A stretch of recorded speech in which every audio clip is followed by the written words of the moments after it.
এটা ইউনিয়ন পরিষদের রাস্তা 30 বছর ধরে এটা মানুষ চলাফেরা করতেছে, 500-700 ফ্যামিলি, ঠিক আছে, তারা চলাফেরা করতেছে, আমরা চলাফেরা করতেছি। তো ইউনিয়ন পরিষদ থেকে 2বার রাস্তাটা সংস্কার হয়েছে, আমরা 2বার করে বিচারে পড়ছি, ওরা এর জায়গা দাবি করে। তো জায়গা দাবি করলে তো এই জায়গা আমরা পুনরায় একবার কিনেও নিছি, যে মালিক ছিল তার কাছে থেকে কিন্তু ফার্স্ট আমরা কিনছিলাম, কেনার পরে কিন্তু ইউনিয়ন পরিষদ থেকে আমাদের রাস্তাটা করে দিছে।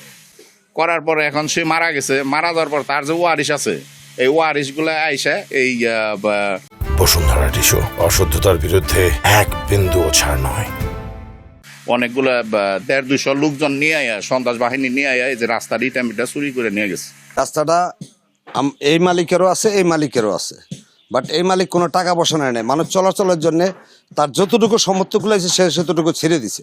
ছেড়ে দেওয়ার পরে এই মালিকের কাছ থেকে এলাকাবাসী মিলা, আমরা সবাই মিলা তৎকালীন সময় 35,000 টাকা দিচ্ছি। সরকারি ইট টিট যা আছে 150 লোক নিয়ে আইসা এই রাস্তাগুলো উঠিয়ে নিয়েছে, এলাকাবাসী দাঁড়াইতেও দেন এইখানে।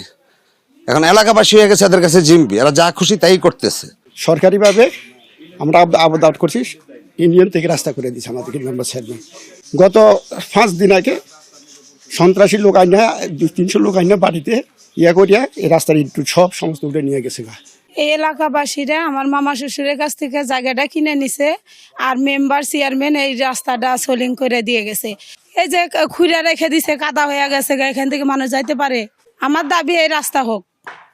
না, এখান থেকে আমরা ইট মাটি নেইনি, ইট তুলতে দেখেছেন বাধা দিয়েছে, মানে বাধা দিয়েছে যে আমরা মানি না, আমরা করতে দিব না, এটা আইনের আশ্রয় হবে, এটা এই পর্যন্ত আগে সমাধান হবে, তারপর আপনার ইট সোলিং করবে। আমার এই রাস্তাটি বিগত প্রায় 1 বছর হয়েছে। তো 1 বছর আগে যখন রাস্তাটা আমরা করেছি, কোনো ধরনের কোনো বাধা বিপত্তি ছিল না। উভয় পক্ষ জমি দিয়ে আমাদের এই রাস্তাটা করার জন্য সুপারিশ করে এলাকাবাসীর পক্ষে উন্নয়নের স্বার্থে আমরা এই রাস্তাটা ইউনিয়ন পরিষদের মাধ্যমে করে দিয়ে আসছি।